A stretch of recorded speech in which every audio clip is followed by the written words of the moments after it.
y'all? Tyler DeLuca back here talking more women's basketball. We are officially in the little transition period here from the WNBA to the NCAA season. It's a very short period. It's due to the Olympic break, not nearly as long of a gap in between seasons, and I can't be more excited for this college basketball season. I am so incredibly ready for it. But I want to put a little bow on the WNBA season, and then we're also going to talk some NCAA stuff today. But that Game 5 in the WNBA Finals was absolutely insane.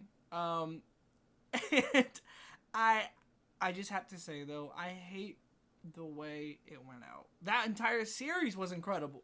Some of the best basketball we have seen in general at all in years. But for the referees to end up being a focal point at the end of it is brutal. And I hate that for the W. I hate that for the series. I hate that for the players. I just hate it. I have no idea how that last foul call was not called a foul and reversed on review. I have no idea. No idea. But ultimately, the Lynx did have other opportunities, including an entire overtime period, to make up for that, and were unable to. What Nafisa Collier did this season was just absolutely incredible, and I can't wait to see her. The revenge tour of Fee next season is going to be insane. We'll see it in Arrival to begin with, but also I felt vindicated with the New York Liberty and a little bit of emphasis being put on Jonquel Jones. Finally. And, so that was great to see. Honestly, they could have put way more emphasis on Jonquel Jones, but I at least like to see her get Finals MVP. And yeah, they get their first championship in franchise history. It was a massive moment for the league. The viewership was great. The energy inside the arena seemed great. Barclays was packed out. It was super, super dope. But it's college time. The W season is over, and today we're going to touch on the AP All-American list, which dropped.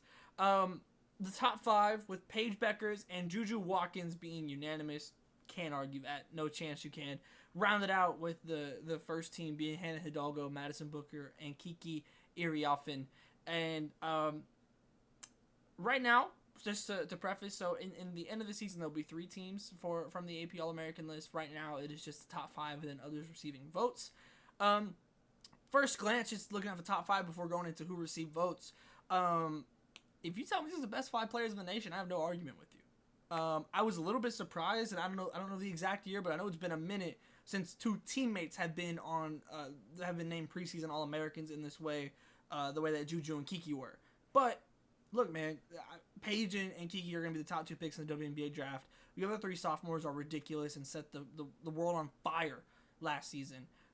So I don't really have any argument. I think that, you could say that maybe there's a worry that either Juju or Kiki sees a little drop off in production just because of the other, and also just the surrounding talent with them. But ultimately, these are the 5 best players in the nation, and I have no qualm with that at all. What I am interested in though is who received votes, and one name is missing on here. That's Anissa Morrow, who was not receiving any votes, which is insane. I am an SEC media voter, and Anissa Morrow was my pick for SEC Player of the Year. I was really going back and forth between her and Madison Booker. Yet, to not receive any votes is insane. I'm cool with her not being top 5 right now. I am okay with that. But Flau'jae Johnson being the only player on LSU to be named in this feels very odd to me. And there's, I guess, because you kind of can go 2 ways with it. Because I believe in the Flau'jae jump. I'm a full-on Flau'jae believer. What we saw in the NCAA tournament last year was incredible. And if that's the way she's coming this season, we're seeing a whole new level of production and stardom for Flau'jae on deck. And I believe in it. But this is a top 10 team in the nation, according to AP voters. So either you're thinking that Flau'jae is going to be so good that she is doing this by herself, quote unquote, which to me would validate her being in the top 5, or it's going to be the LSU team, which I think it will be. And Michaela Williams and Anissa Morrow need to be on that, more so Anissa Morrow. I would have been fine with Michaela Williams getting votes as well. But, yeah, just super interesting to me that you don't see Anissa Morrow on here. And I believe in LSU. I believe in Anissa Morrow. I believe in Flau'jae Johnson. So I was surprised to only see one LSU player on here. No team had more than South Carolina, who had 3 guards on the list: Raven Johnson, Myleja Fulwiley, and Tahina Paopao. And I think these kind of split the votes, which is kind of just normal for South Carolina, honestly, especially with their guard rotation and figuring out how they even want to play it, and who's starting and whatnot. It all just kind of ends up being relatively even. So I'm not really surprised to see them split the votes. Lauren Betts from UCLA was, another player that could have been in that top 5, I think. I think Reagan Beers as well, who transferred from Oregon State to Oklahoma, is someone that can find their way into that top 5 and potentially to SEC Player of the Year caliber. There's just so much talent across the board. But another player that was left off that I found interesting was Olivia Miles, who has had these type of accolades before and everything, but obviously it's been a minute since Olivia has been healthy enough to play. And so figuring out how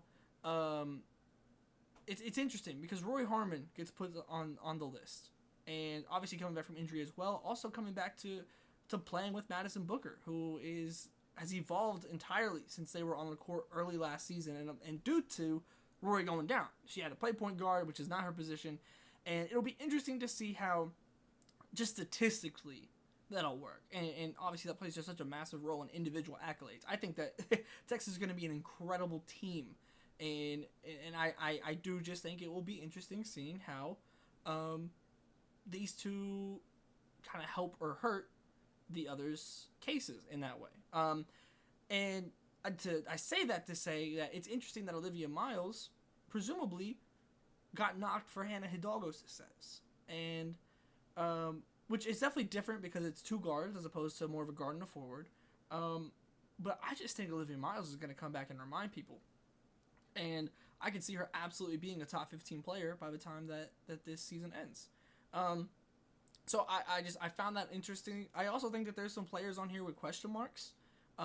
In Georgia Amore, who is transferring from Virginia Tech to Kentucky. You lose Liz Kitley. You're obviously coming with Kenny Brooks, so it's not going to be a system problem, but you're going into a new conference. You have less talent around you. The SEC is known for tougher perimeter defense from their guards in comparison to the ACC. I think she's very talented. I think she's a great scorer.